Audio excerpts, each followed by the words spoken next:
అమెరికాలో అబ్బాయి ఇంట్లో ఆంధ్రా స్టైల్లో చేసినటువంటి ఫిష్ ఫ్రై అన్నమాట. ఇది తిలాపి ఫిష్ అన్నమాట. దీంతో ఫిష్ ఫ్రై చేస్తున్నాను. చాలా టేస్ట్ అయినటువంటి రెసిపీ. ఇది ఆంధ్రా స్టైల్లో చేసినటువంటి రెసిపీ అన్నమాట. చూసారు కదా, తిలాపి ఫిష్ చక్కగా ముళ్ళు అది ఏది ఉండదన్నమాట. చాలా టేస్టీగా ఉంటుంది. ఇప్పుడు దాంట్లోకి కట్ చేసినటువంటి ఉల్లిపాయలు, అల్లం వెల్లిపాయలు, పచ్చిమిర్చి తీసుకోవాలి. ఆ తర్వాత కొంచెం ధనియాలు, జీలకర్ర, దాల్చిన చెక్క, లవంగాలు, ఇలాచి కూడా తీసుకోండి. ఇప్పుడు మిక్సీ జార్ తీసుకుని దాంట్లోకి మసాలా రెడీ చేసుకుందాం. ఇది పచ్చి మసాలా అన్నమాట. ధనియాలు, జీలకర్ర, ఇలాచి, దాల్చిన చెక్క, లవంగాయలు వేసేసుకున్నాం. ఇప్పుడు ఒకసారి గ్రైండ్ చేసేసుకుందాం. మూత తీసి చూడండి, చక్కగా నలిగింది. ఇప్పుడు దీంట్లోకి అల్లం వెల్లిపాయ వేసేద్దాం. అన్నీ ఒకేసారి మిక్సీ చేస్తే సరిగ్గా నలగవు అనమాట. అందుకని ముందుగా మసాలా అవి ధనియాలు అవన్నీ నలిగినాక అల్లం వెల్లిపాయ వేసుకున్నాం కదా. ఇప్పుడు ఉల్లిపాయ వేసేద్దాం. మళ్ళీ ఒకసారి గ్రైండ్ చేద్దాం. చూసారు కదా, ఈ విధంగా పేస్ట్ లాగా వచ్చింది. దాంట్లోకి పచ్చిమిర్చి వేద్దాం. ఈ పచ్చిమిర్చి ఏంటంటే మరీ మెత్తగా అవ్వకూడదు అనమాట, అందుకు లాస్ట్ వేస్తున్నాం. మిర్చి పెద్దగా ఉన్నాయి కాబట్టి తుంచుకుని వేసుకున్నా.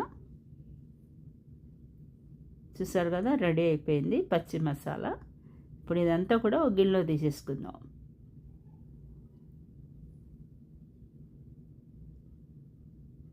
దీంట్లోకి పసుపు వేసేద్దాం. ఆ తర్వాత రుచి తగ్గట్టు సాల్ట్ కూడా వేసేసుకోండి. దీంట్లోకి ఎండుకారం అక్కర్లేదు, పచ్చి మసాలా పచ్చిమిర్చి వేసాం కదా, అందుకని కారం వద్దు. ఇప్పుడు క్లీన్ చేసి ఉంచుకున్నటువంటి ఈ తిలాపి ఫిష్ ముక్కలను వేసేద్దాం.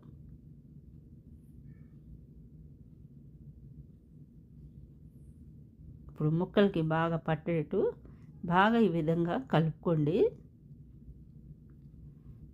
ఇప్పుడు స్టవ్ ఆన్ చేసుకుని స్టవ్ పై ప్యాన్ పెట్టుకుని దాంట్లోకి మనం ఇప్పుడు ఈ ఫిష్ ఫ్రైకి సరిపడంత ఆయిల్ వేసుకుందాం. చూసారు కదా, ఆ మాత్రం ఆయిల్ ఉండాలి. దీనికి కొంచెం ఆయిల్ ఎక్కువే పడుతుంది. ఆయిల్ వేడెక్కింది కదా, ఇప్పుడు మనం కలిపి ఉంచుకున్నటువంటి ఈ ముక్కల్ని వేసేద్దాం, చేప ముక్కల్ని. ఈ నాన్ వెజ్కి అందులో ఫిష్కి కొంచెం ఆయిల్ ఎక్కువ ఉంటేనే రుచిగా ఉంటుంది. తక్కువ వేసామనుకోండి రుచి తగ్గిపోద్ది. ఇప్పుడు ముందుగా ఒక 2-3 నిమిషాలు హై ఫ్లేమ్లో పెట్టుకుని ఈ విధంగా చేప ముక్కల్ని అటు ఇటు తిప్పుకుంటూ వేపుకోండి.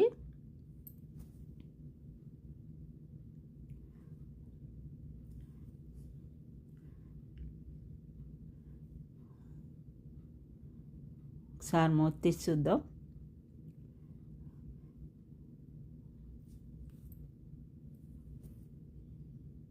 నిదానంగా ఒకటొకటిగా ముక్కలు తిరిగేసుకోండి.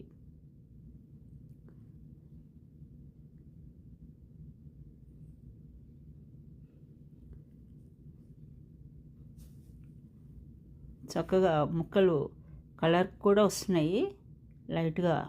చూసారు కదా, గోల్డెన్ కలర్లోకి వస్తున్నాయంటే అయిపోయినట్టే. ఇప్పుడు ఫైనల్గా మనం కట్ చేసి ఉంచుకున్నటువంటి కొత్తిమీరను వేసేద్దాం.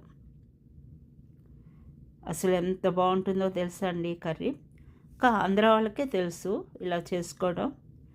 చాలామందికి ఈ టేస్ట్ తెలీదు.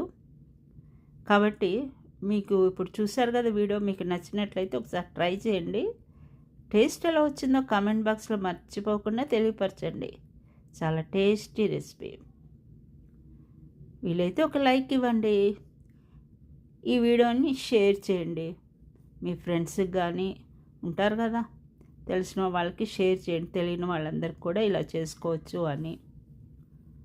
మరి కొత్తగా నా ఛానల్ చూసే వాళ్ళైతే తప్పకుండా ఛానల్ సబ్స్క్రైబ్ చేసుకోండి. ఎందుకంటే ఇలాంటి మరిన్ని రుచికరమైనటువంటి వీడియోలు చూసేయచ్చు. చూడండి, చూస్తుంటేనే తినాలనిపిస్తుంది కదా. మరొక వీడియోతో మళ్ళీ కలుద్దాం.